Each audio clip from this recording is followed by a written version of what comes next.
Hello. Hello.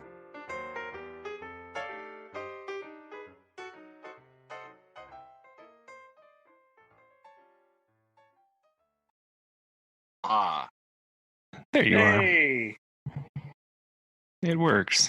he does. brother. What up? Brothers. Yeah. That was an exhausted sound. Yeah. Why are We have flea medicine, so we're good now. Oh, so who needed fleas? Was it, or who needed flea medicine? You? Nobody needed fleas. Or Well, it turns out we had a dog in a while ago, and I can't remember this dog at all. But we noticed him scratching a lot, and we didn't think anything of it. And he left. And then about a week later, we noticed Kobe scratching, and I was like, Oh.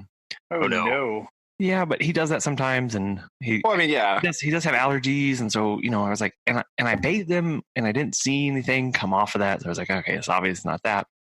Well, I gave him a bath tonight, and boy howdy, there were more on there. So I was like, Ooh. so we emergency flea treatment and medication now, so we're all good. Poor guy. So I'm having some cherry lime LaCroix to help out. Oh. With the fleas, or? Yeah, it's the aperitif that goes Oh, with it. okay, that's right. Helps wash it down. I that drinking distresses me because I'm fairly certain I remember enough high school French that they should be pronounced La Croix, but nobody fills me in on that.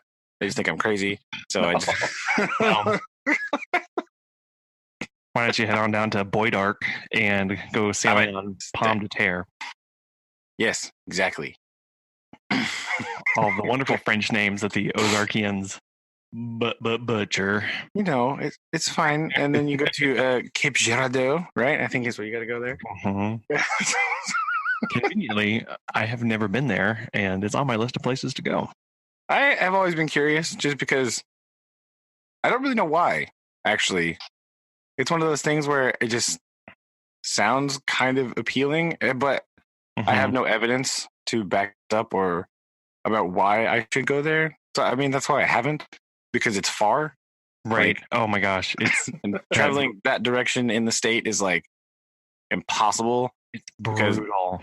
60 highway just turns into like a dirt road over there, it feels like. But not quite a dirt road, but like it's all one way after a while. Mm-hmm. And it's like way past, Sykeston. You're like, I don't want to go to Sykeston. I don't care. Whatever. No, I want to go out there and see those bottomland kind of swamps.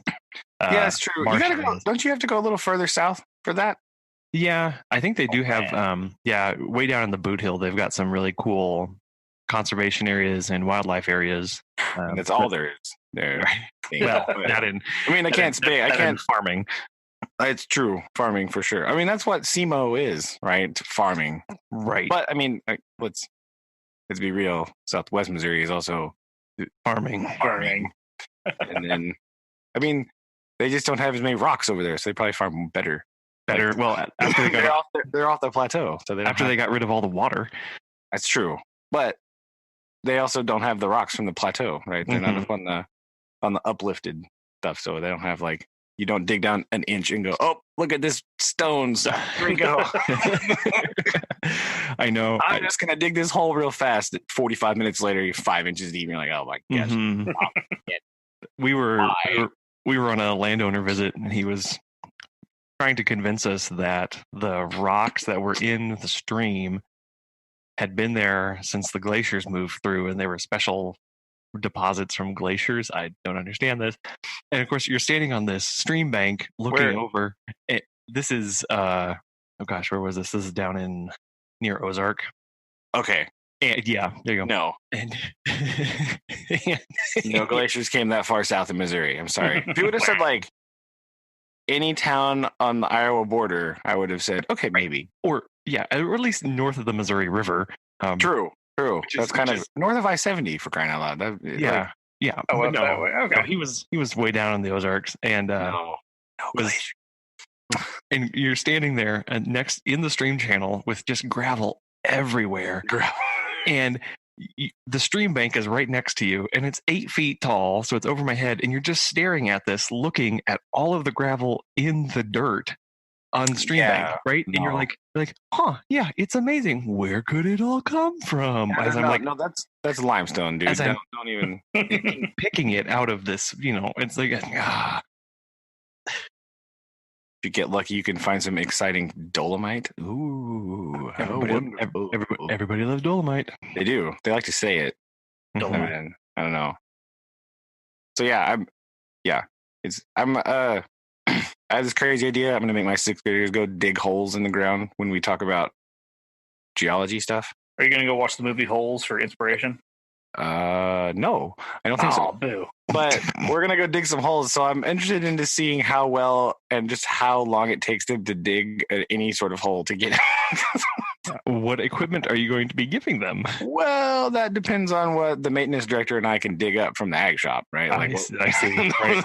I see. That's handheld spades. Yeah, little plastic spades from the kindergarten. No, just kidding. But like spoons from the cafeteria. Spoons from the cafeteria. Here you go, guys. We're gonna pretend we're on Alcatraz. You can have it set up like a construction company where you only get like a handful of spoons and have like one group of kids as the like administration, like they have to go out and plot the land and survey it. Well, we're gonna do some of that, but we got to do it like a little more group oriented. So they're gonna survey their own plots, but try not to do it like, okay, here's your one shovel, 20 children. Take turns. No. Yeah, we'll see. I'm good, actually. Yeah, no, yeah, that would turn bad. We don't want that. Is the school okay with you putting holes on the school grounds? Yeah, I told my principal I'm gonna dig some holes outside, and she was like, okay. So I just have to talk to the maintenance guy and ask where holes can be dug. But we have this like call kind of the northeast. Dig right.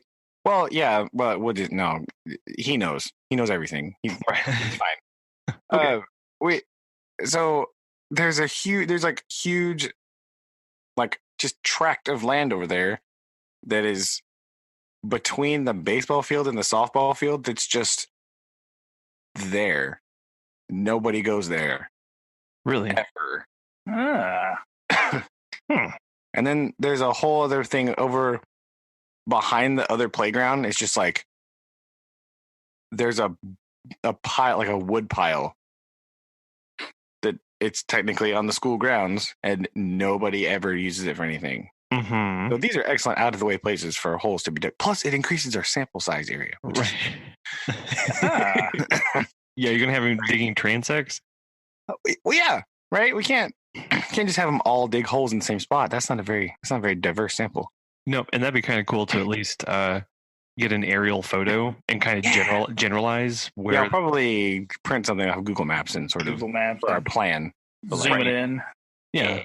And then just have one point of reference that you can either measure or pace out from. Yeah, exactly. So where we can plot our spot. Also, we can't do it from the playground because the playground's been filled in with like creek gravel, right? Oh, who knows where that came from, right? So we can't. It's not right.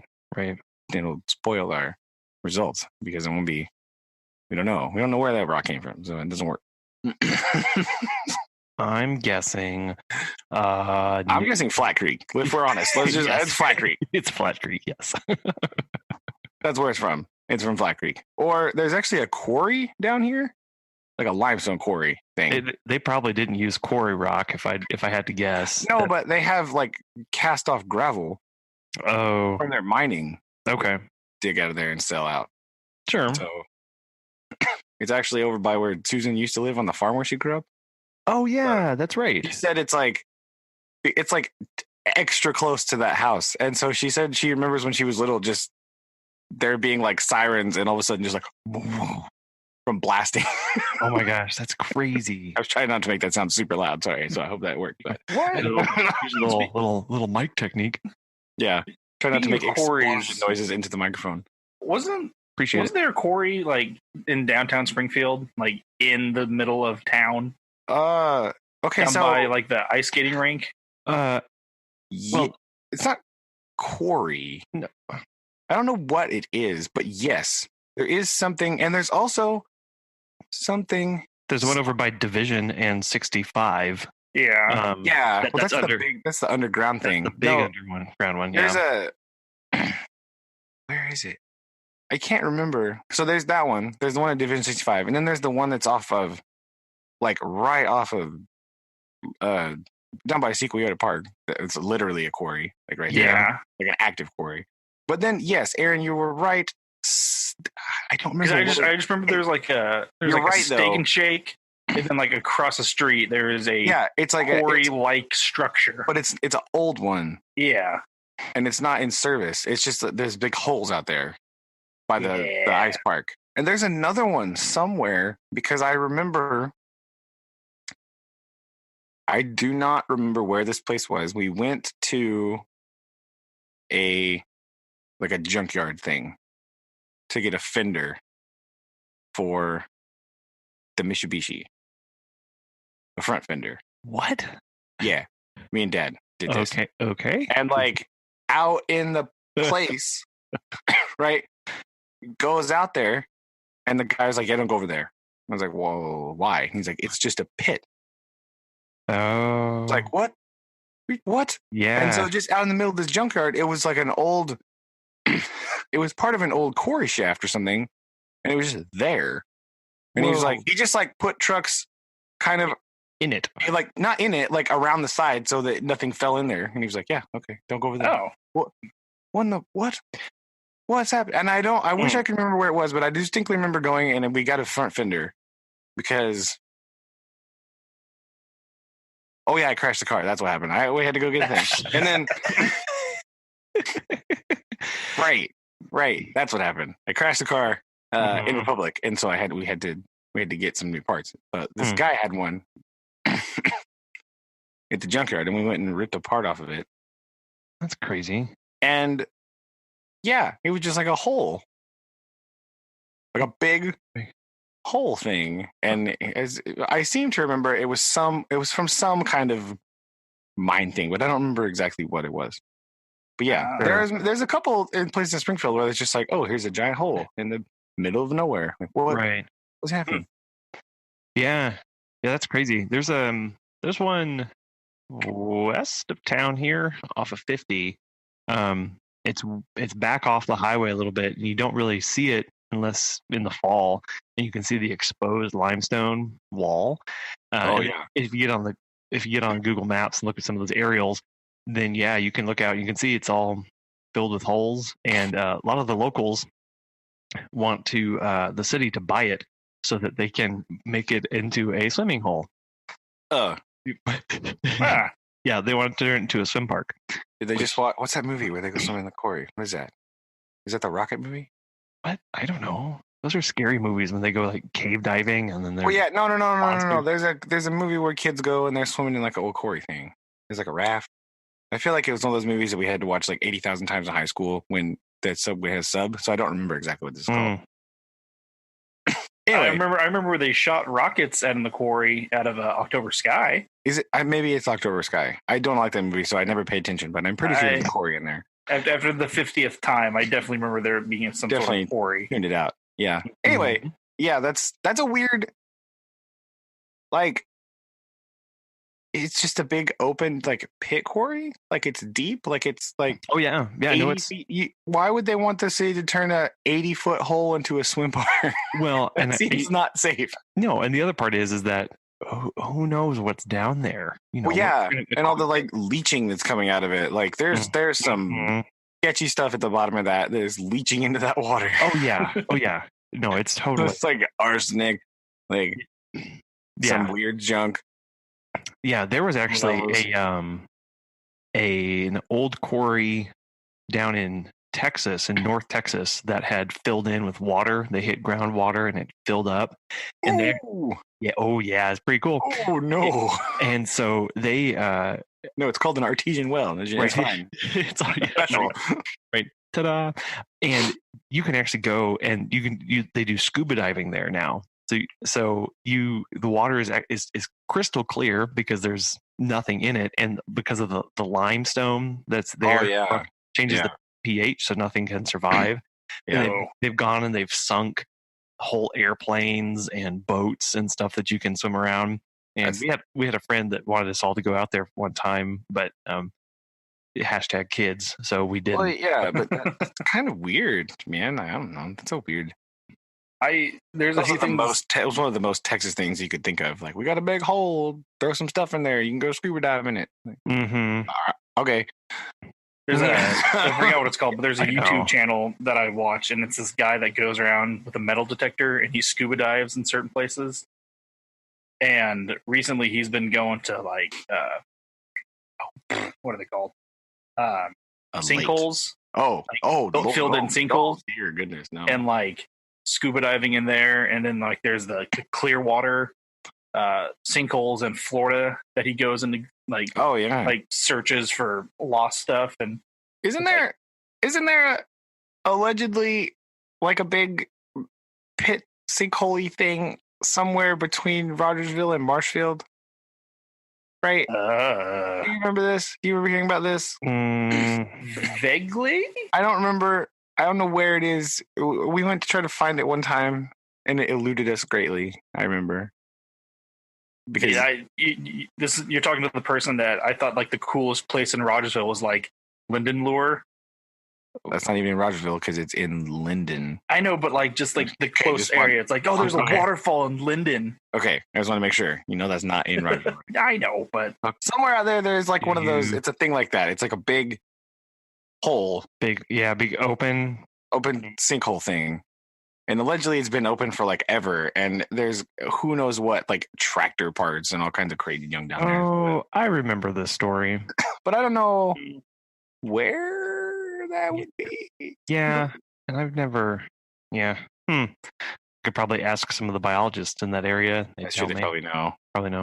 I do know that on my way to I work in Pawhuska, and in Osage County, which is like, imagine like Oklahoma, and whatever you're picturing, like that's Osage County. Like, it's where the wind blows swiftly across the plain. Very much so, yes. Like rolling plains, giant wind turbines.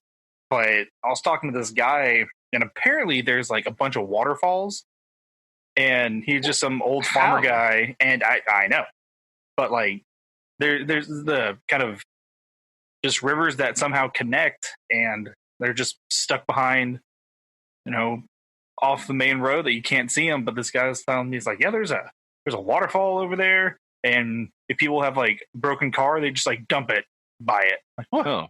But why? Like, just the place to put it. Like, that's so interesting. I mean, you can't see it. I mean, it's not that there's any big open places in Oklahoma where you could put things like that. Just store it anyway. But yeah, he's like, there's just like I feel like I want a definition for waterfall from Oklahoma. Like, is it like that little waterfall? And what is it? Apparently they're like, no, look at this waterfall, and it's 1.5 feet, and you're like, no, from the spigot down to the ground, from the well house to the floor.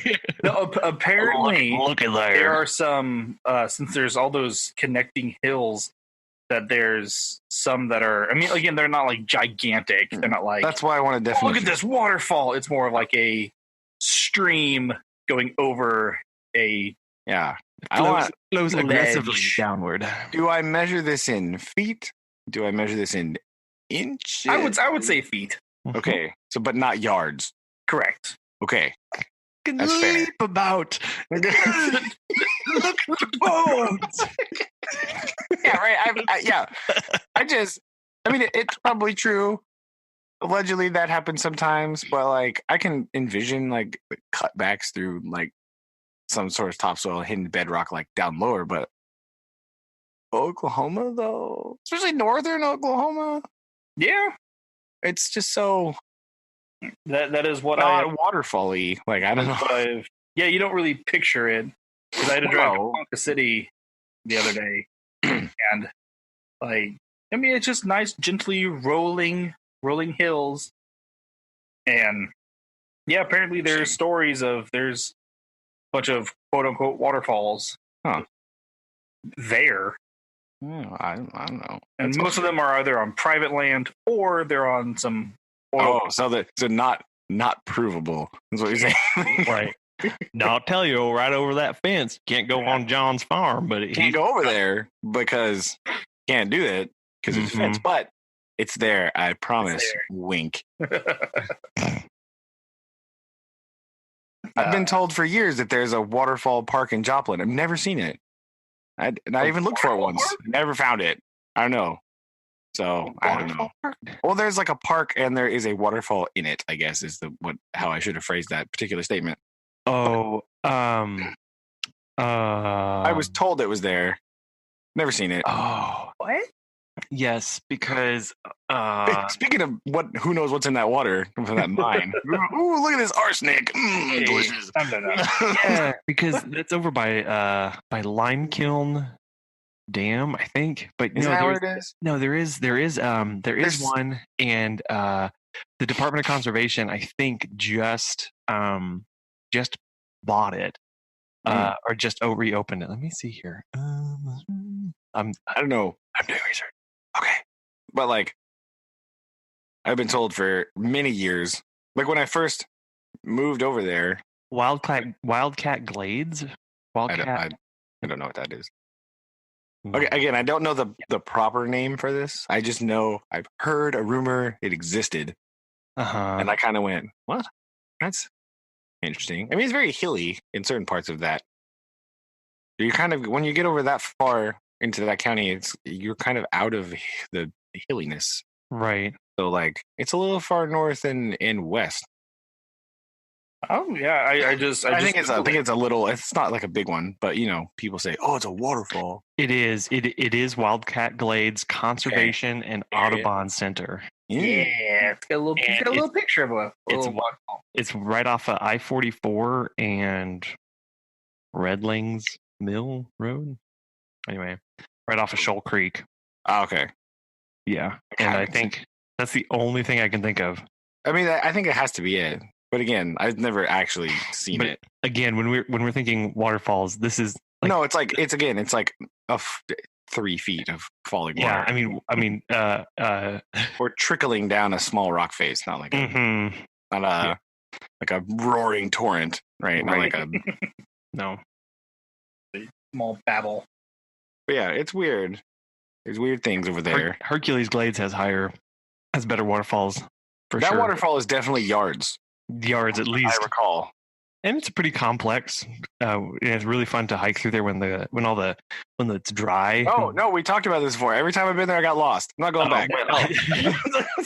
Oh yeah. Okay. I remember Put that topic away. Right, just kidding. Abort. What was it? The Lost Valley in Arkansas, and the first time it weirdly never got lost there. Just saying. When I was younger, I remember. Like, I can't remember if it was like dad or somebody was like, yeah, there's a waterfall in the cave. And for some reason, I could not put 2 and 2 together. And I remember going like inside and I was so disappointed because I couldn't see the waterfall because it was a dark cave. Did you not bring your two light sources into the cave? What a nefarious boy you are! Dad was like, "No, keep your lights off. We don't want to scare the bats." It's fine. They don't mind.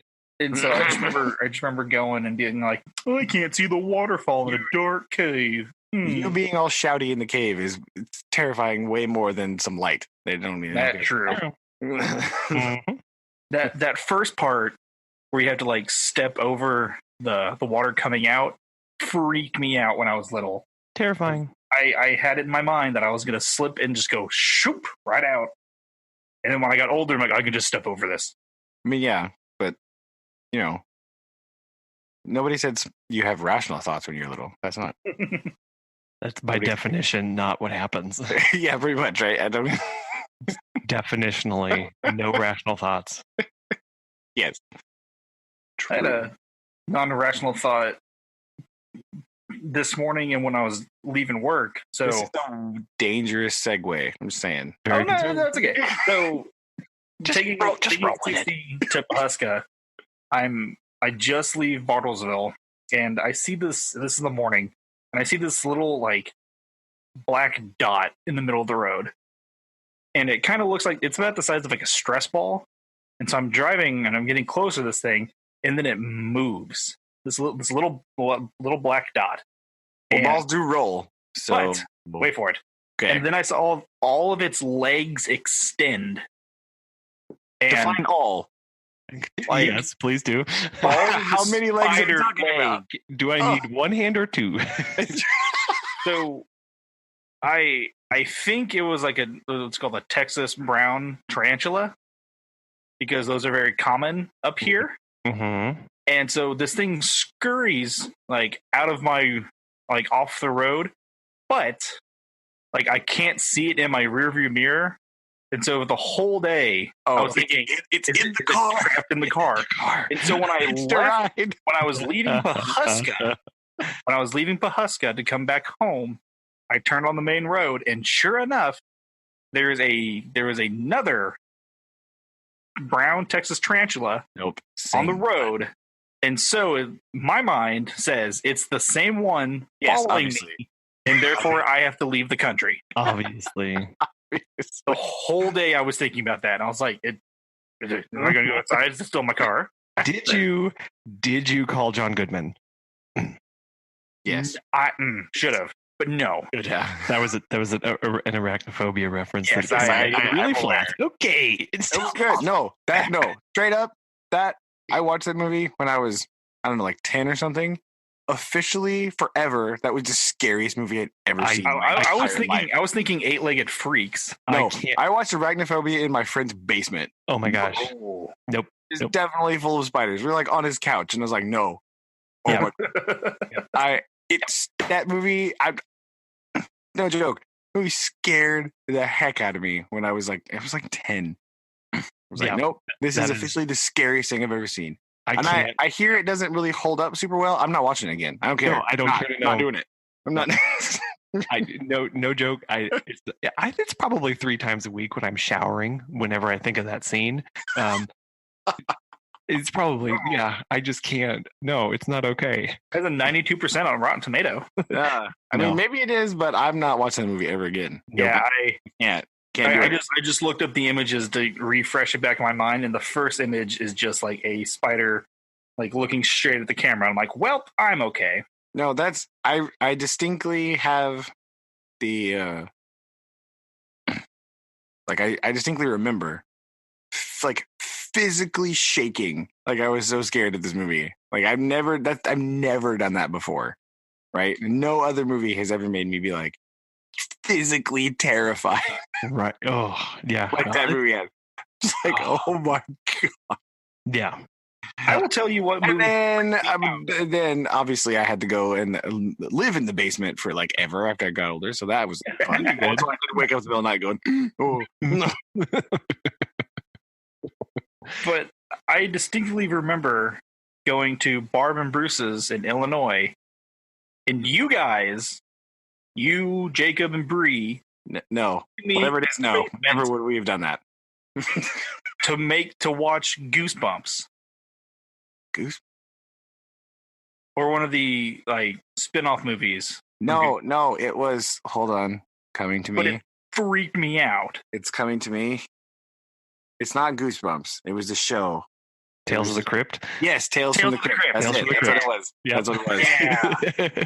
I couldn't. It was coming. I remember that face, that little weird, the gravekeeper thing or whatever. Yeah. And I couldn't remember what it was called. I was like, had that, the thing with the. Nah.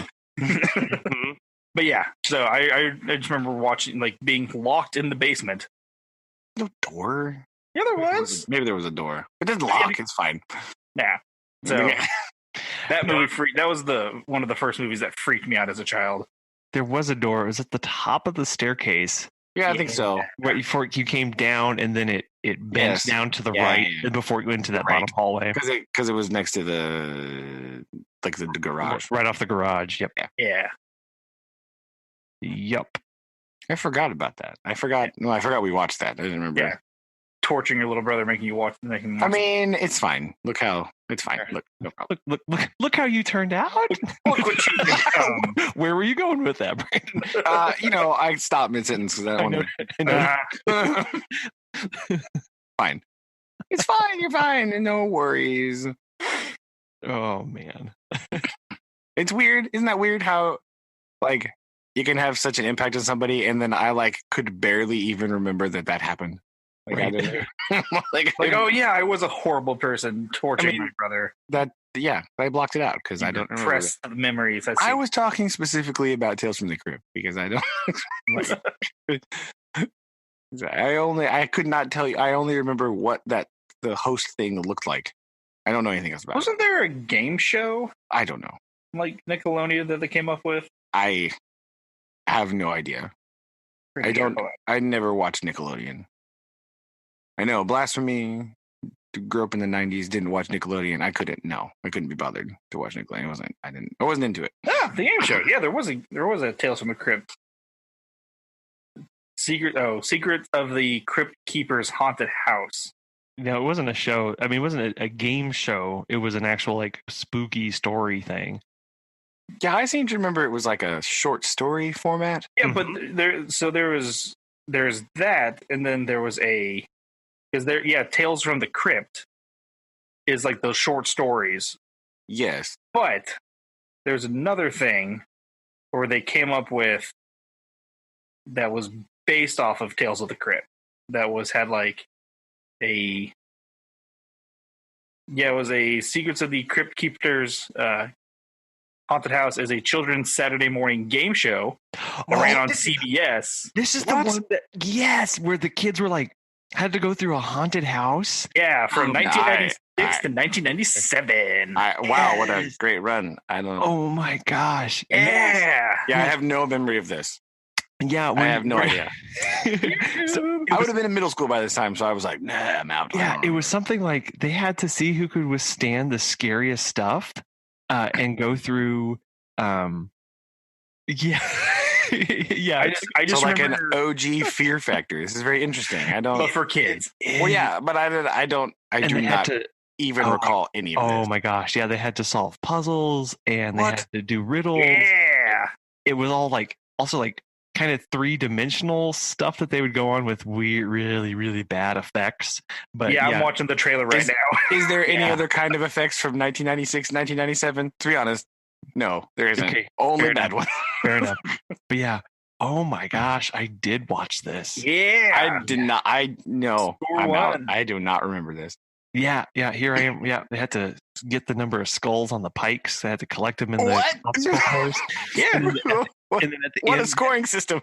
They had to go through the obstacle course and collect all the skulls, and then at the end they had to put them all on these pikes, and whoever gets it stacked first wins. Remember? Yeah. Is it weird that the first thing I thought of was then they put them on London Bridge? Right. Down goes the rebels. Yeah, there's a kid on the swaying bridge, and he has to block these. I'm watching the first episode, and yeah, it does not age well. This sounds. Is it like a weird mix of just get your just go on YouTube. American Gladiator and it's kind of like that haunted house, that same era, that same we have to have some sort of game show for everybody, and it's not as physically demanding, clearly because it's kids, but it's definitely late night. Are you forgetting how popular Discovery Zone was, man? That was the thing. Everybody wanted to do that. Mm-hmm. Where you smashed your fingers in the roller slide at literally all your friends' birthday party. You never learned. You always came out there oh, my hands, why? Hurts so bad. You try and stop or slow down just one time. Yeah. Gee, I wonder why they don't make slides like that anymore. Right. Shocker. Number of lawsuits must have been phenomenal. I was the 90s. They're like, yeah, walk it off. You're fine. Yeah. the ball pit of disease. Okay, so thinking back on it, obviously, yes. In my adult brain, you're like, why did you ever go in there? But as I was a kid, I was like, heck yeah, ball pit, woo! Cool. And then like climbing the little pyramid thing, right? And then oh yeah, no, it was then leaping off, trying not to land on any small children. Like that were everywhere. You don't have that risk reward center of your brain. You're just like, only risk, yeah, it'll be great. Like, we're not worried about anything else. You're not worried about how many small children have urinated in this ball pit. That thought doesn't cross your mind. Right. As an adult, you look at that ball pit and you go, you don't think about the levels of fecal coliform. Yeah, you kind of get shivers down your spine. But as a child, you're like, whoa, let's do it. Yeah. And then you just jump right out of there and you go eat pizza. So that's a great thought when kids don't wash their hands. They just jump in there, eat some pizza. Yum. Whoosh. You're gross creatures back then.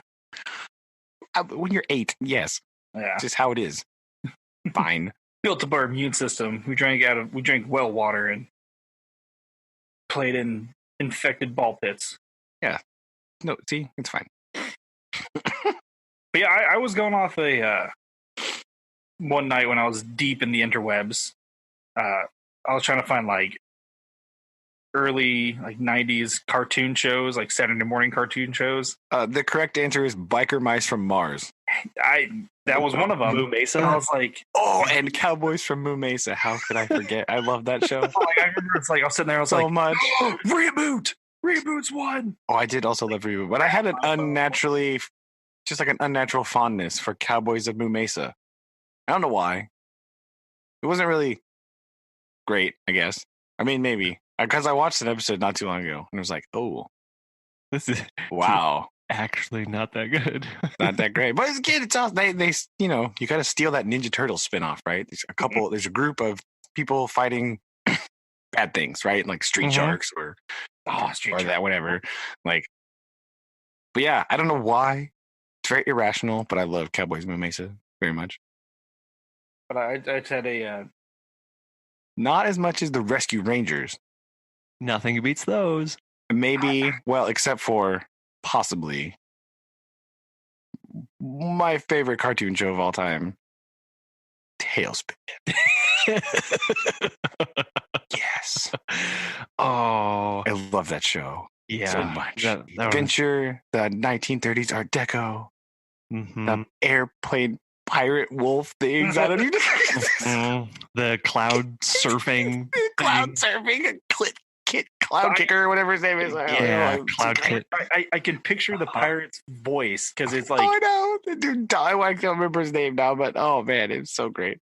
Like Shere Khan, the bad guy business dude, or whatever. Oh, dang it! Now I have to find. Oh, it's great. I love that show so much. It was so great. DuckTales, Darkwing Duck. I also like Darkwing Duck, but man, Tailspin is where it's at. I thought it was the coolest thing that Louis had an island. Island bar gas station weirdness thing. Yeah, it's awesome. There's some really weird episodes, right? Where it's fine. I definitely remember the lady. What was her name? Rebecca? ? She was like the owner. She's the one that bought Baloo's business, right? There's definitely a weird episode in there where she falls in love with this weird ghost thing that lives in the attic or something of Louis' bar. It's very weird. Oh my gosh. The show doesn't make any sense. But no. It's hilarious. That's the important part. Oh my god. Bright colors, action, hilarity, and then every once in a while you're like, what did I watch? I don't know. I had to go through and come up with just different cartoons that I remember, and they all just kind of flooded back to me. Epiphany. I'm like, duh, I remember this one. Well, what else did you get? Oh, you'd ask that. I would, yes, because you brought it up. I hit you with the big gun. One of them was one with samurais. Top Cats, that was another one. Remember Top Cats? Oh, I do remember Top Cats. That shit was hilarious. Oh my gosh. They were like fighter pilots. Apparently, you could just fly F-14 Tomcats like literally everywhere, like to the store, like to the baseball game. Just flying everywhere. It doesn't matter. I got caught up looking at the Tailspin intro. Oh, yeah. Because it's so good. That's why. Reboot was another one. Don Carnage. That was his name, the pirate. Ah!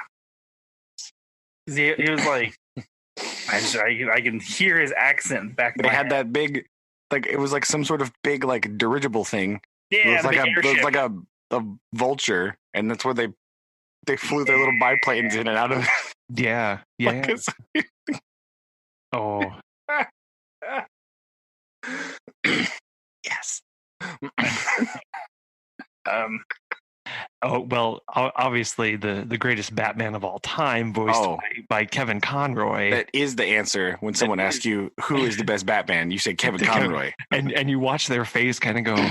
And when they look confused, you know they're liars. They've never seen any Batman ever. Right. you just walk. Oh, gargoyles. Yeah. And who's the best Joker? Mark Hamill. That's who. Absolutely. Right. Oh my God. Luke Skywalker is the best Joker ever. Oh. That's what I was going to talk about. So on Netflix, they came out with the Dark Crystal series. I saw a thing for that. Yeah, I saw that. And I just saw like an article. One of the Skeksis. Skeksis. Yeah, sorry. Yeah. Still that's in there. And so, like, there's 10 episodes, and I was sitting there, and the whole time I was like, "Why does this guy sound like the Joker?"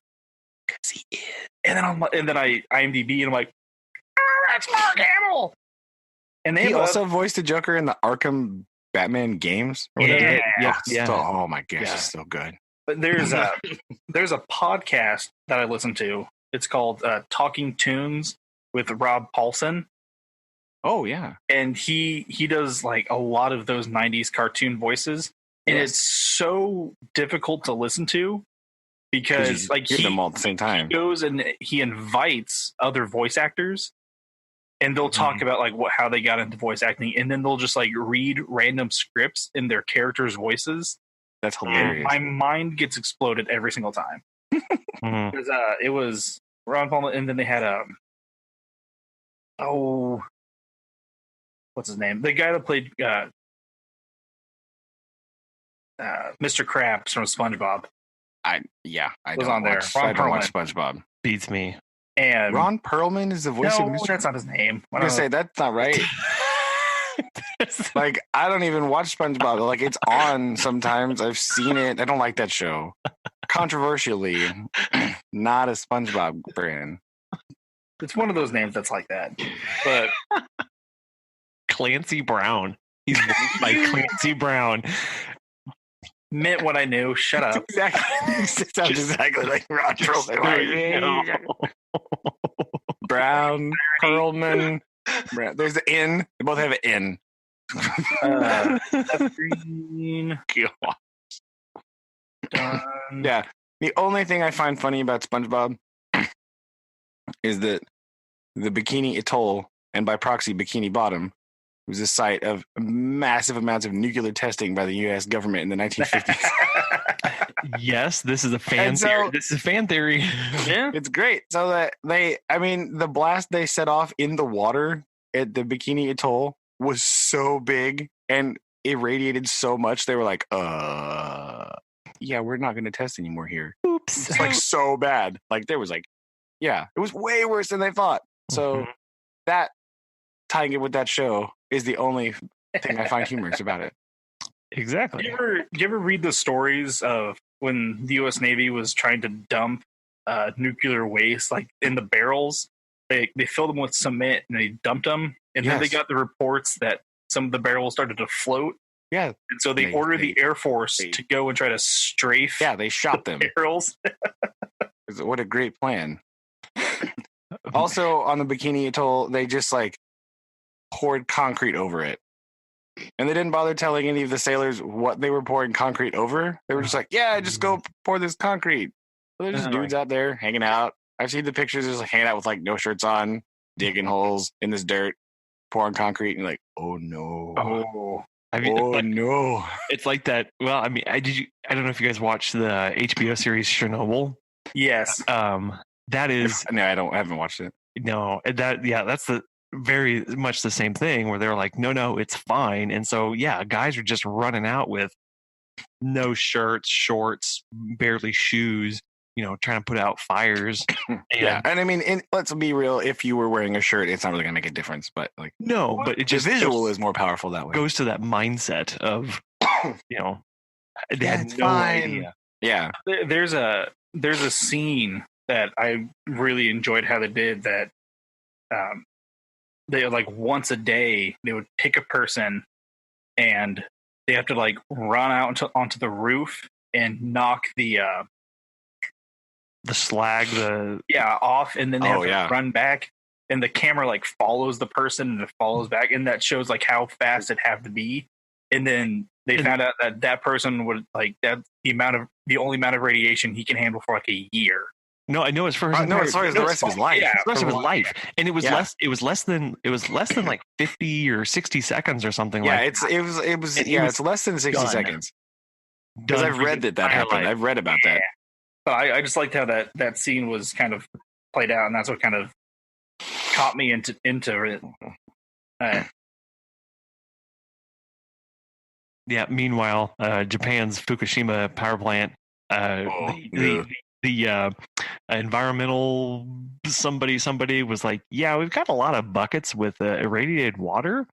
We're just going to dump them into the ocean if that's okay with everybody. Yeah, because it's fine. They don't need the ocean. He said specifically, it will help dilute it. Well, the solution to pollution is dilution, but still. That's not how radiation works. Why do people not understand that's not how radiation works? No, it's a big ocean, Brandon. You don't understand. I mean, I flew over it. It's big. I remember. But, like, that's not how radiation works, though. Radiation and, like, other pollutants, like dioxin, are not they don't function the same way. Right? Well, they don't. That's not. You don't go. Oh, this like you're not looking at a parts per million, right? not quite the same. You're so picky. Yes, I am. Turns out, yes. Maybe. Maybe. Radioactive decay and other things don't function quite the same way. Yeah. So that that water is really going to dilute those alpha particles. Oh boy, it's just going to go right through there. The book that I posted on our little group chat thing about Nikita Khrushchev when he came to the United States.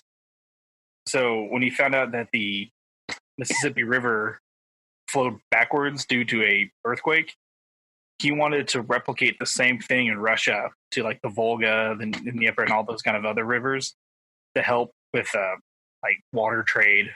Oh yes, because the Soviet manipulation of rivers has turned out so well. And so he's like, guys, RLC, I'm looking at you. What if we dropped a nuclear bomb in Siberia?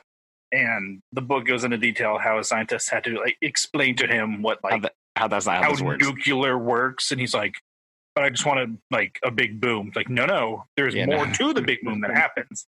No, it's fine. Don't worry about it. Yeah, so they just dammed all the other rivers and made the RLC go away. Like, fine. Turns out we don't need that. We don't need a multi-million-dollar fishing industry. We need some more cotton.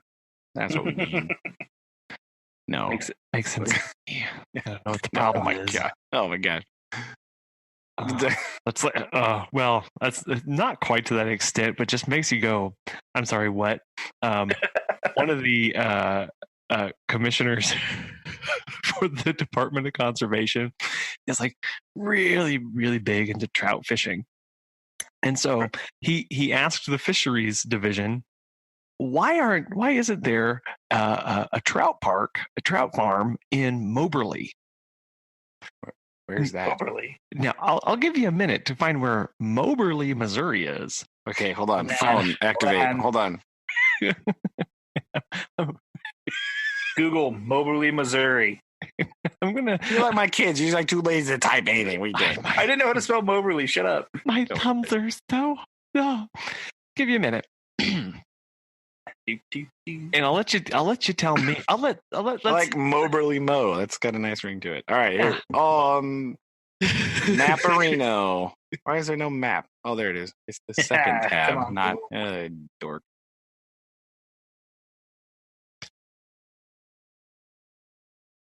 I'm very curious. For it. Literally never heard of this before. I know. It's called Fox Park. It's pretty amazing. Okay. Moberly Area Community College. Just look at it on the map of Missouri. I found it. Oh, that's. And I want you to pan out and go, Gee, I wonder why there's no trout there. I know. Huh. I wonder what could be the problem. Yeah, you know, it's shocking. It's like, oh, yeah, because trout kind of need like cold water and springs, and let me tell you, there's none of that up there. No, there's like nothing, like nothing. It is. You mean trout don't live in this random lake that's here that I didn't know existed until just right now? So he told trout's not a lake fish.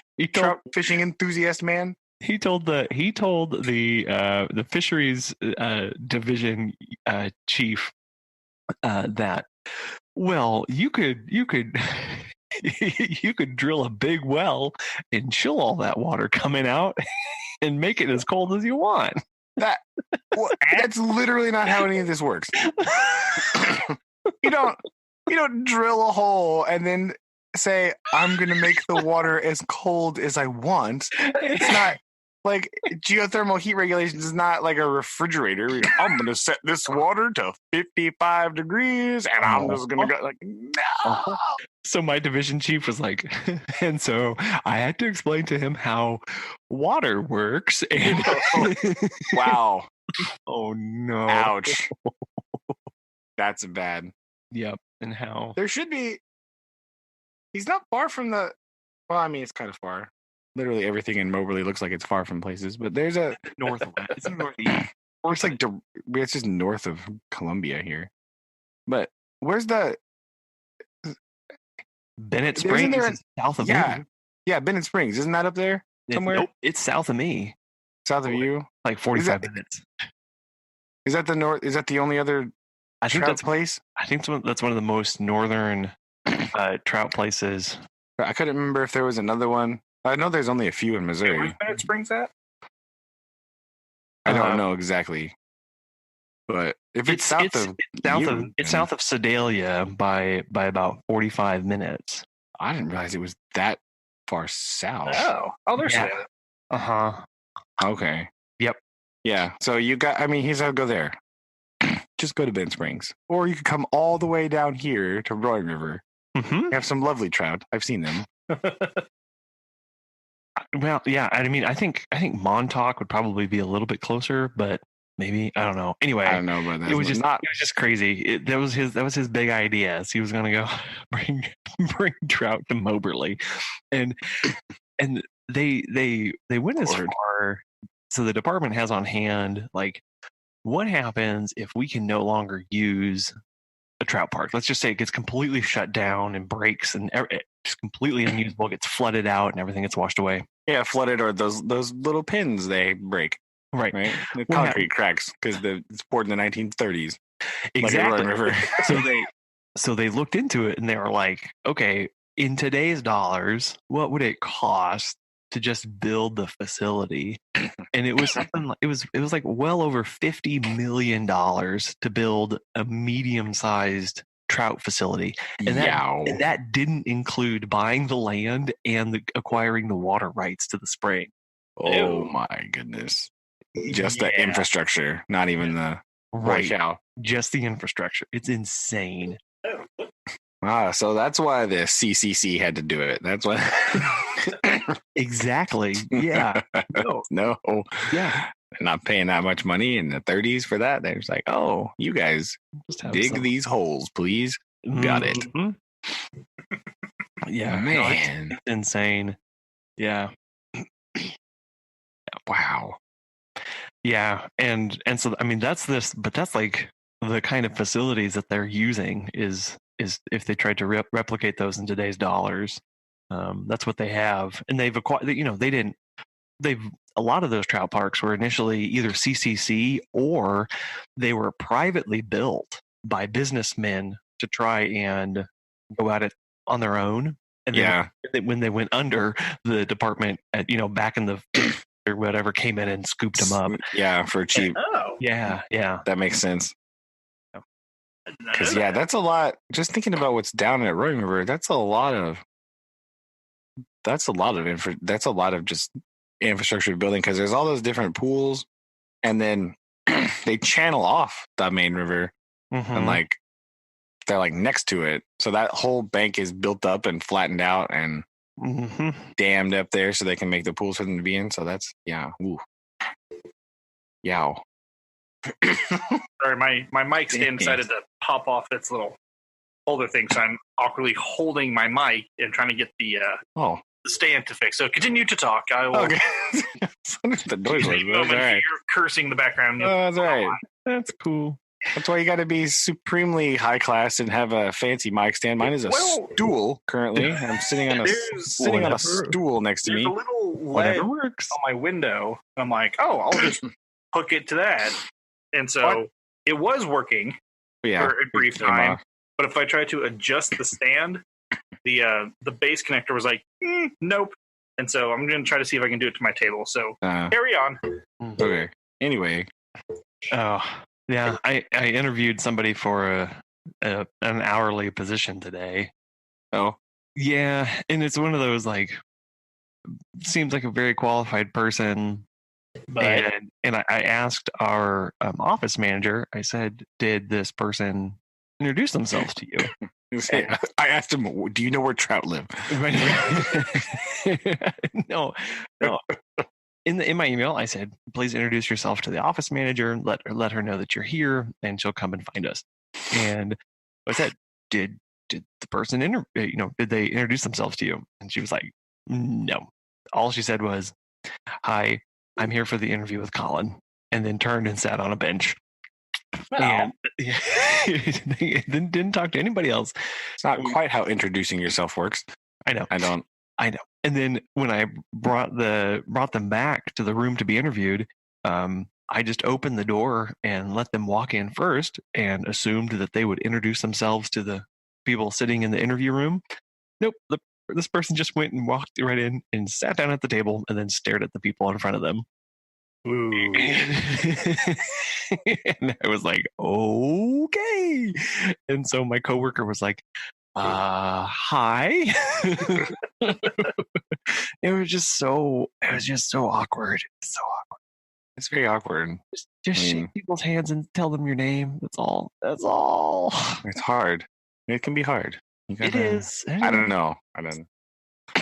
Well, I mean, it's hard in normal life. In an interview, it's kind of like important, right? It's kind of expected, Yeah. Kind of like it's thing. Different when you go to like a conference or something, because when I go to those things, like I know that I have this like weird social football thing. Like, I know you don't actually care what my name is, so I'm not going to bother to tell you. So right? Like, I know you're just like conducting yourself according to like social norms, but you don't really care. So I don't participate in this shenaniganry because I don't, whatever. But like, good job interview. It's a bit of a different situation. It's necessary for life.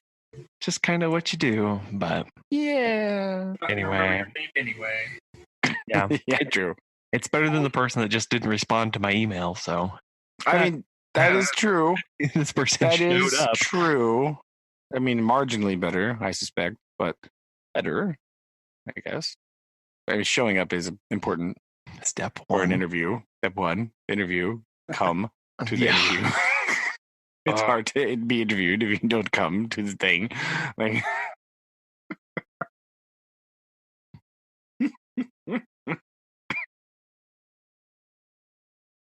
hold on a second. Oh, good thing it says a mute button. Okay. Try not to cough and anything. Oh, yeah. It sounds like Aaron's dying. I don't think Well, I'm holding it now, so I kind of gave up until just gave up. That's why I'm. So oh my gosh! 1920s. So I'm just holding it right to my face. All right, I like it. Okay, we can. Oh, it works better if I put it on the floor. What the? Now Aaron is laying on the floor. No. Well, to be perfectly honest, that's how I envisioned you last week after you talked about CrossFit, just like laying on the floor with the microphone next to your face. So bad. Anyway, so let me explain today. Besides the whole spider fiasco, I think that's pretty much all we need to know about your day. So my position tarantula. is what's called an investigator. A case is called I go out and investigate. Do you have a trench coat? No, it's 1,000 degrees here. No, it's fine. It was 1,000 degrees in Los Angeles, and Humphrey Bogart was wearing a trench coat. I do have a fedora. Perfect. You're ready. But again, I can't wear hat attire. So I had to investigate where I had to go out to the county jail and investigate an interview with some. What's a nice word? Well, that's enough. We don't need more. And so, yep. I had to go attend court. It wasn't my case. I just had to be there, talk to the district attorney, meet the judge, and then I had to sit in like 4 cases, which all of them are the same. I did nothing wrong. Meth's not that bad. Blah blah blah. And then I had to go back and write reports over the interviews. And so I didn't leave the office until about like 6. Into which I also had to go through hour.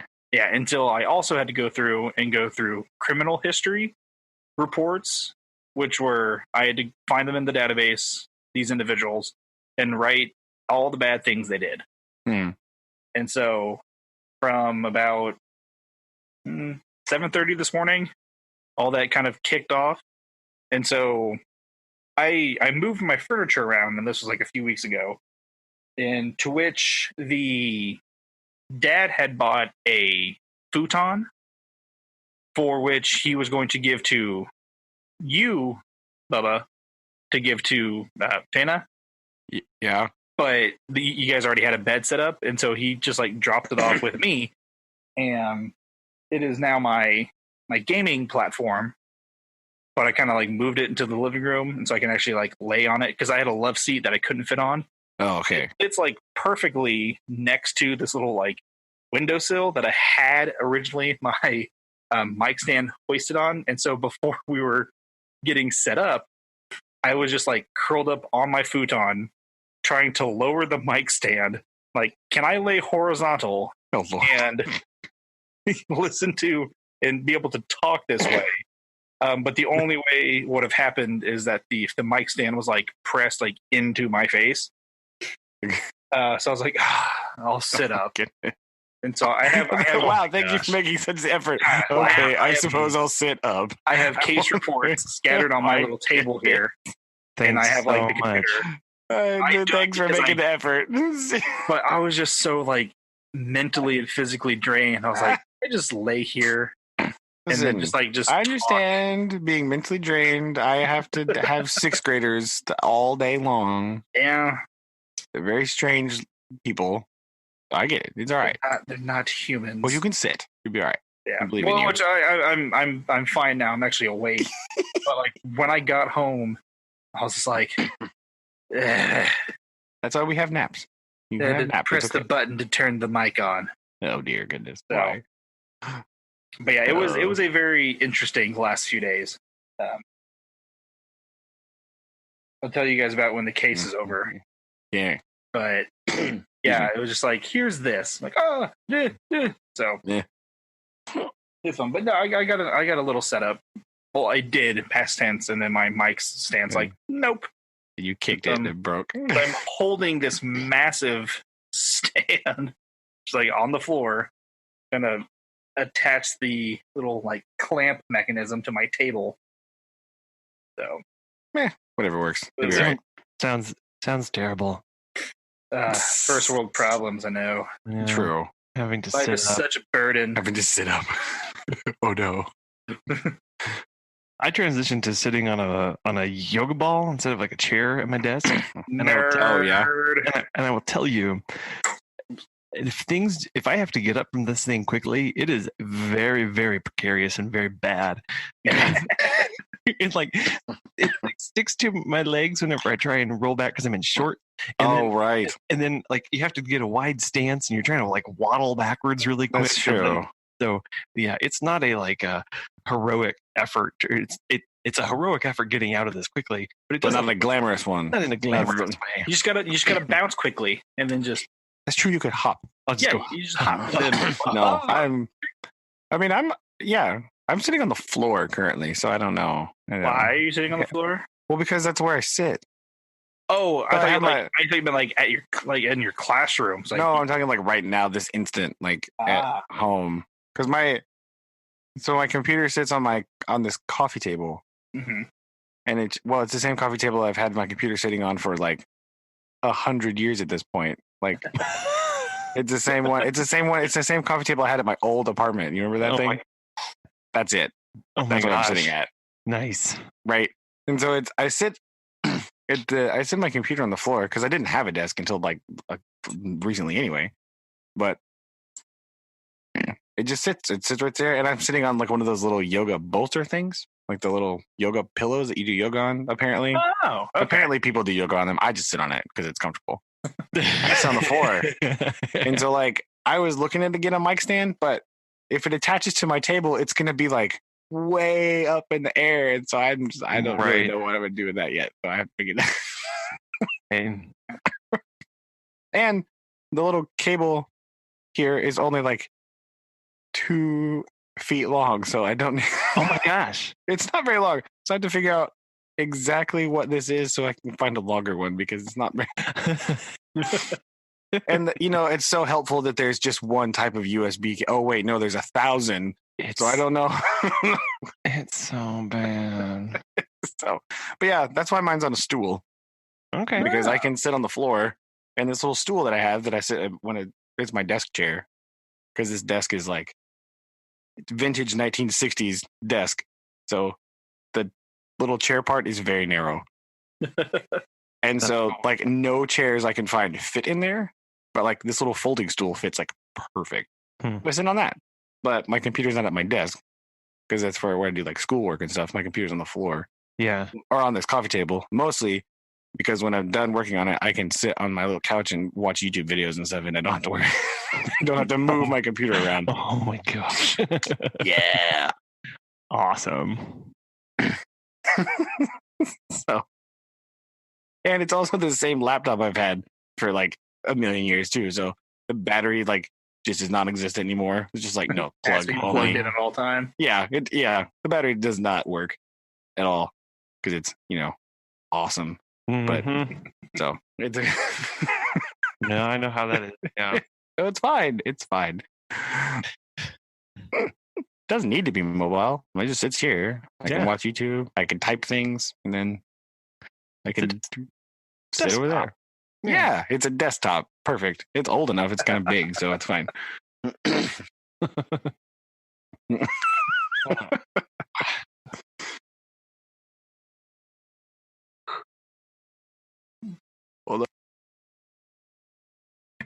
Hello. Oh man, sorry. I had to mute again because I had to sneeze. It sounded like you were getting ready to say something, and then you just went. Oh. I said, hold on, because I was like, mute button immediately. That was dangerous. Sorry about that. No, bad. Okay. It scared me for a second. Peaked all the audio, like blam, blowing up. Nice. What you drinking? Water. Yeah, my can fell over. Oh no. Oh, yeah, I'm not fancy. I don't have La Croix. I just have some water in a cup. That's all I have. La water. Some yeah, I guess for French, some le, right? Yeah. Sounds so it sounds better in French. It's great. Anticlimactic. Le. Well, that's why they always say le de minéral, right? Right. But it's not mineral water. It's just from the tap. It's okay. Mm-hmm. Tap water. Fancy tap water. Woohoo. Sometimes I regret not taking French in high school. Well, because it's so useful. It's so handy in my job as a teacher in a school with a very high percentage of Spanish speakers. Hey, man, I will say that when I had to go to a week-long training course in Montreal, guess who had to go shop at the Le Boulangerie? Oh, hey, there you go. Yeah, it's come handy like one time. That's it. But the biggest problem is I always, almost without a doubt, without fail, I think of the French word before the Spanish word, and I start to say it, and I go, no. That's wrong. And I have to back up and say, no, it's not poisson, it's pescado. Like, I can't, like, not, stop. You can't not do that. I do it all the time. I'll like say something and then like, wait, that is the French word. That's not right. Right. You're translating from English to French and from French to Spanish. Then to Spanish. There's an extra step in there because my brain is too slow and my Spanish is so bad. So yeah. So the kids make fun of me, but then half the time they say the wrong Spanish word too. So I don't. They need to stop. They don't know. They argue. That's the best part. Like they're like, you say it like this, and then someone else will be like, no, that's wrong. I'm like, like, oh dear, I'm just gonna stop. We're not even gonna try anymore. Abort. Moving on. Didn't see or hear anything. Didn't hear anything.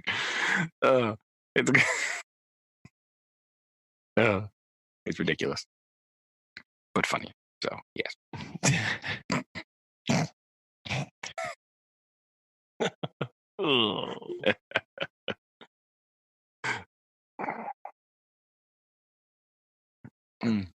Will, you guys have any plans this weekend? College football.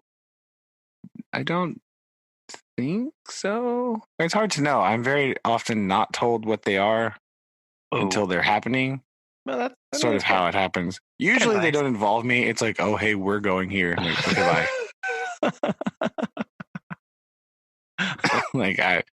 bye. I'm not invited, or I mean, not saying I always want to be, but like, right. Like, hey, we're gonna go do this. I'm like, okay, see ya. Cool. I guess. Cool, bye. Cool. She said something about going to see a movie with some of our friends, but like the options that were given to me, I was like, no, I don't think so. There's literally no movies that are happening right now that I need to see. So I know. I think that might get squashed. I don't know if we'll just go eat dinner, but like, I don't want to see any of the movies they said. Yeah. You want to go see the Downton Abbey movie? No. Yeah. No, I don't. I'm good, actually. Or like It? Like, no. 47 meters down? Come on. Dude, no. I saw the first one of those, like, because I was lied to and was told it was going to be an actual movie. And what I got was just a big heaping pile of garbage masquerading as a film. That movie was so trash. I was angry after I watched the movie. Like, physically angry. It was so bad. Like, I would rather watch all the Sharknadoes back to back in a marathon than watch that steaming pile of garbage again. I have a friend that she has a degree in marine biology, and she now works for she's one of those people who is with NOAA, and anyway, they go out on fishing vessels, and they track the catch and all that kind of stuff. Anyway, when she's not doing that, she reviews those kind of like really cut rate shark movies. Now the problem is it was presented to me as not a cut rate shark movie. And what I got was a worse than cut rate shark movie. Like, I would watch any of those dumb sci-fi movies like Swamp Shark, right? Like Two-Headed Shark. Like, I would rather watch that movie again. Sharktopus versus Shark. No. Okay. Maybe not that one. No, I've seen that one. That was very bad. There's a movie It's called, and she watched this one. It's called Ozark Sharks. And I have also seen that movie. Okay, there you go. Because my wife has a strange obsession with like really bad sci-fi shark movies as well. But like she watches them like with the full intention to be like hysterically laughing at them because of their silliness. Right? Yeah. That's what she wants in that movie. She wants extra silliness. Like, how silly can this person be eaten by a shark? Right. Does it have to be shark related? I'm offended by Ozark Shark because you can clearly, if you watch that movie, you will say to yourself, where is this movie supposed to be taking place? Because it's definitely not where in the Ozarks? Anywhere in the Ozarks. Like, what is this? Like, it's like, I understand all these are shot in like California, like all of them, or like some random place, like I don't know, wherever's cheap. Georgia is happening now too, I guess. But like, you look at it and you go, okay, for something so clearly tied to a name, could you? I mean, I understand the average viewer probably has no idea either. But because I live there, it's like, oh my gosh, what? Why are you doing this? Why did you not even try a little bit?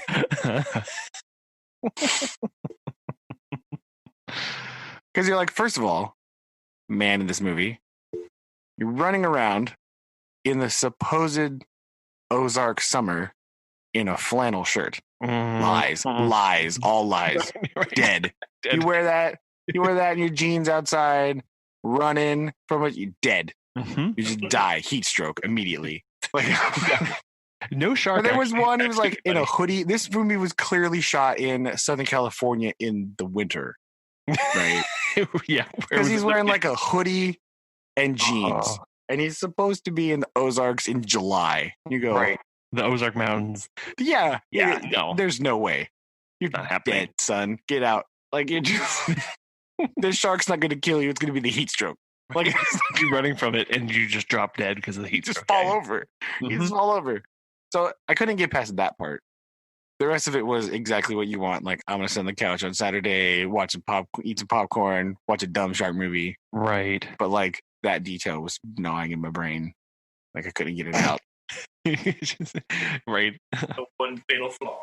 The one fatal flaw. This man is wearing a hoodie in July in Missouri. I just can't get past this. It's so not real. There are sharks in the Ozarks. What are you talking about? It took me out and broke my immersion. He's wearing a hoodie. Let's be real. Hoodie. Okay. It's one of those weird little things I get hung up on in movies and I can't get over it. I'm like, this movie's ruined forever. I can't watch it. The rest of them are hilarious. But yes, 47 meters down, trash. Like, it's so bad. It's a cop out. The whole movie is a cop out. They're just like, have you seen it? I have. I steered clear from it. Okay. I can't even. Spoilers incoming for 47 meters down. Okay. So if you just plug your ears if you don't want to hear this. the whole thing, okay, is like, Mandy Moore, I think is his movie. I want to say, but like, she's all like, oh, it's like a girls' empowerment thing, right? They're gonna do all this stuff, blah blah blah, and like at the end, there's this like super, like, it's exactly what you think it's gonna be, right? A cheesy sequence where they like swim up and like the shark tries to bite him and they like punch it in the face or whatever. It's like crazy, and then they get on the boat and they're like, oh my gosh, I'm here, and then like the camera like washes out and it goes back to her and she's still on the bottom of the ocean, like suffering delusions because of like oxygen deprivation because her tank is running out, and then she just dies. What? And you're like, what? No. Oh my gosh. They add this extra like minute and a half of just be like, just kidding. Ha ha ha. She's dead. You're like, what? Oh my gosh. Like, I hate you. I hate you, movie. Wow. Wow. Like, if it would have just ended there at the first part, where they like punch the shark and like rocket up to the surface, like, sure, it's fine. That's okay. That's acceptable. It's dumb, but yes, that's what I thought was going to happen. But then it's like, haha, she's just hallucinating. Turns out nothing she was dead happened. The whole time. Yeah, she's just on the bottom, 47 meters down, still waiting for somebody to come bring her some oxygen and save her. Oh, dead. Shyamalan, please. But a bad, done poorly. A bad one. Watch The Shallows instead with Blake Lively. That movie's much better. Here's our time to do our top picks for shark movies. Yeah, that one, The Shallows and Jaws. Okay, Jaws. Okay, over. I don't know. that was easy. And if you want some popcorn and to laugh hysterically, any Sharknado movie, because oh my gosh, they're so ridiculous, but like in the best way possible. They're supposed to be like, right? Yeah, they're not taking themselves seriously. Like they know they're not lying to you 47 meters down. Can tell they're not lying to you. A lot of issues going on here. A lot of animosity. Yeah, to trash movies that lie to you. Those marketers lied to me. Oh. Yeah, they said it would be an enjoyable experience. Lies. Did you request money back? I wanted to. I don't get angry at movies generally. Like, I get angry at the plot of movies, right? Like, Hunger Games. Shh. That's a different. We can talk about that later. I can talk about that forever. We don't have time for that tonight. Next time, bring it up again. I dare you. But we got. Here, hold on. Let me write this down. Put a pin in the Hunger Games and what nonsense that movie is. Oh my gosh! But I can't. Yeah, I get angry at that movie because it's anyway. But like, I get like I didn't like that thing because I noticed I like movies. And so I'm like, I come out of the movie theaters and, Susan's like, what'd you think? I was like, oh man, that cinematography, that one part was great. And she's like, that's all I was talking about. I didn't ask you about that. I want to know what you thought of the movie. It's like, okay, hold on. We got to bring this back a minute. So we watched an example of this. We went and what's the San Andreas movie with The Rock? Obviously. Oh, yeah. I think it's called San and it's like the yeah, no, great. But it's like the earthquake and they do all this stuff. Right. I was thinking, okay, it's a ridiculous disaster movie with The Rock. It'll be fine, right? Right. There's some good cinematography in that movie. There's some camera shots that you're like, yo, that's awesome. Like there's some like really long pan shots. Like there's this part where his wife's like running through this building that's collapsing, and it's just one shot. The whole thing. Really? It's amazing. Like it's so cool. And I was like, oh, that's awesome. That shot was great. She was like, what? It's like, no. So let me guess. You probably have good things to say about Interstellar too. I never saw it. Oh, good. Okay. Well. A movie has to be interesting and well made. It can't be like well made and boring because I'm not going to stay awake through it.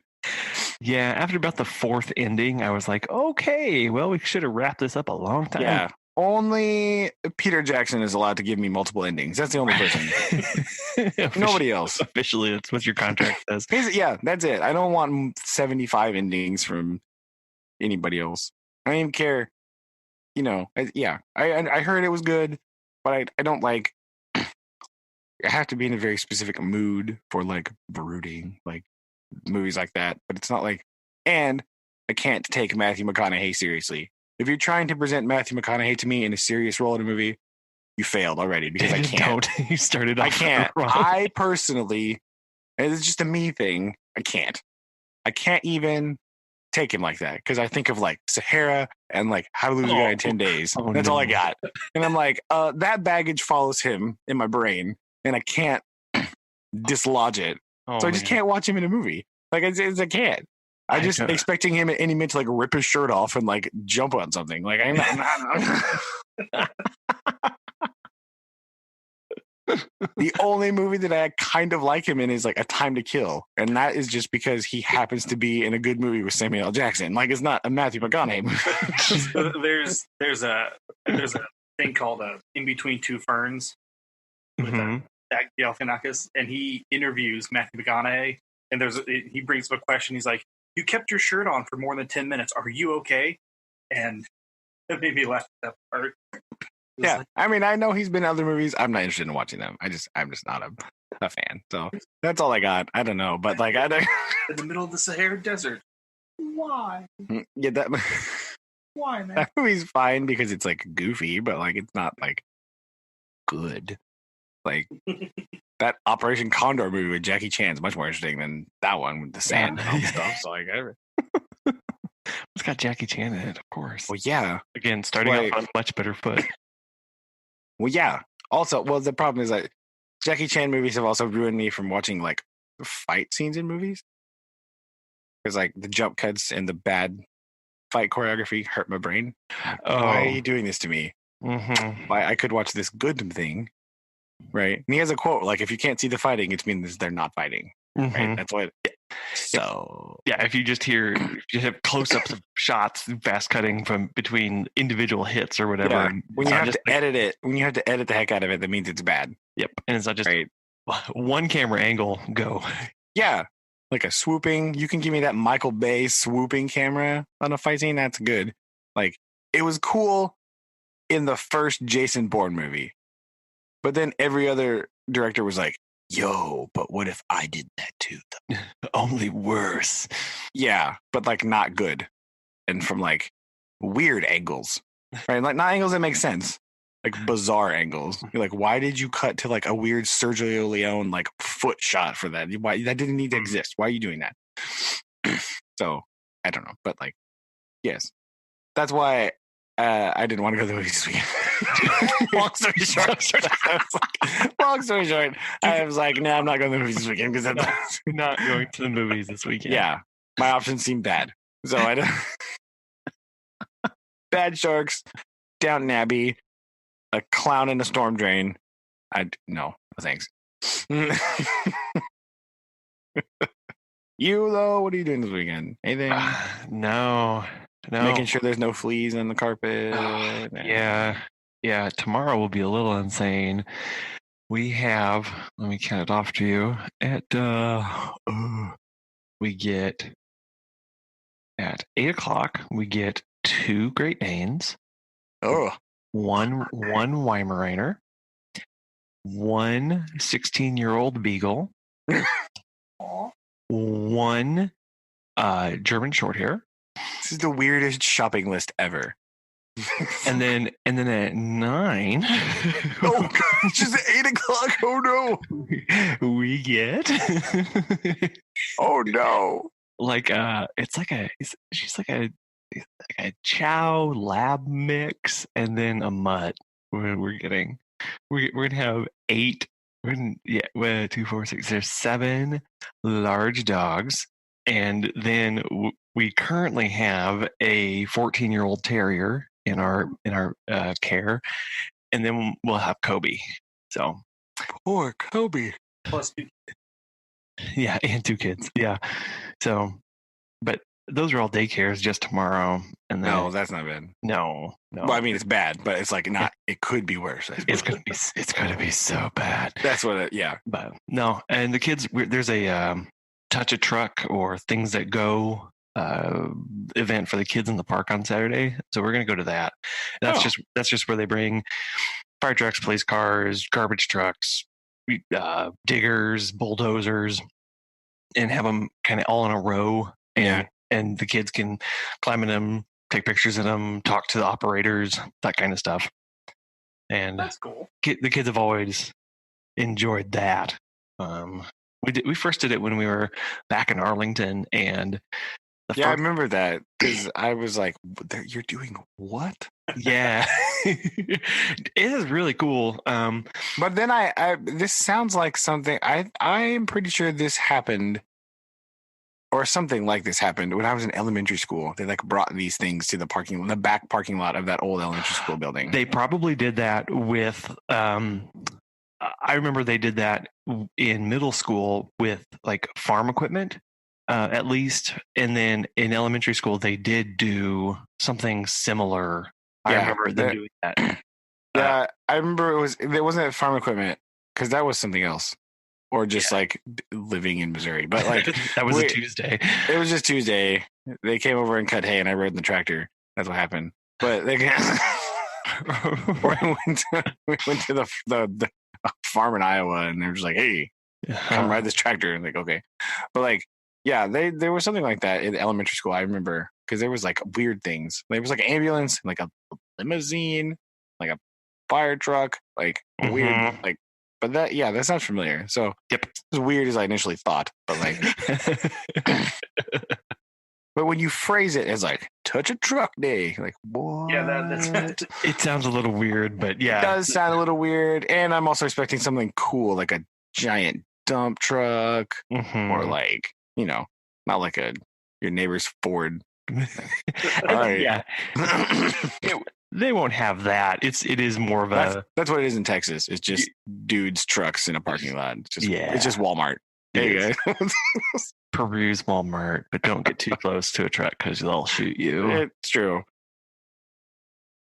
I remember the first time I drove through Amarillo, I was like, my gosh, why? Why is anybody out here? Why? Well, yeah, and also like, why are all these trucks so enormous? Like, I don't understand. There's space. You got to fill up the road somehow. I guess so. I don't know. Yeah, I had never. Even growing up in rural Missouri did not prepare me for the lift kits, the exhaust.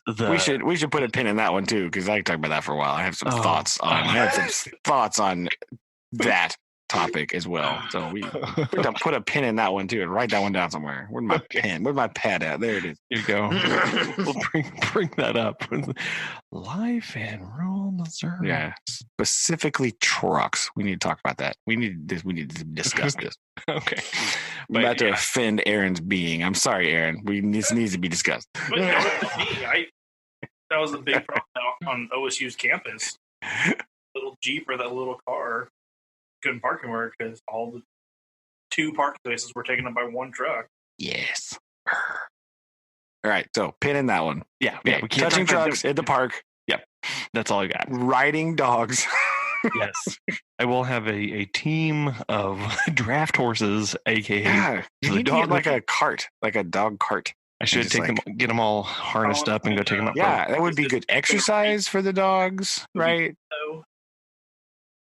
Do what? You have to hold that microphone close to your face. Stop laying down. He's getting tired. He's just laying down. He's drooping. Stop laying down. Anyway, I was talking. Did you guys hear me? Okay. What's going on? Yeah, I think that would be good exercise for the dogs. A little cart thing. You can harness them up. I'm sure they would love it. Dogs wouldn't freak out at all about that kind of thing. It doesn't take years of training to do things like pull a sled. No, I don't think so. No. No, that's what's great about it is that it just takes 15 minutes. Right? I mean, clearly, some dogs just know how to do. Wait, no. Okay, maybe it's a bad idea. I don't want to be chasing 8 dogs down the street. No. The kids can chase one of them because they'll be attached to it. Right. Just hold on, honey. I'll be right. Yeah, just use your strong child grip to hold on to that dog. Don't let go. Oh man. So sitting horses, touching trucks, anything else? No, that's my full weekend. And anymore, and I don't know what I'd have time for. That's true. That's a lot.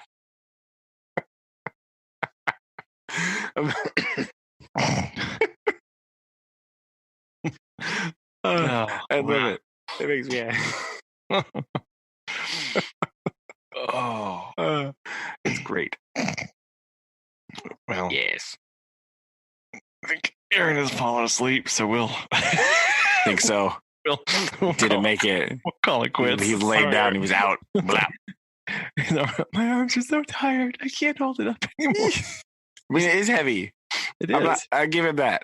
Just it's not like a light thing. Shouting from across the room. I don't know where he is. Anyway. Aaron, are you there? I'm concerned. Yeah, I've been listening this whole time. Okay. You just haven't been talking, and this is the last thing I heard. Anyway, guys, I was So I didn't know. Oh man. Well, you guys have a great evening. Oh, okay. And we'll do this next week. Okay. Love you guys. Love you too. Bye. All right.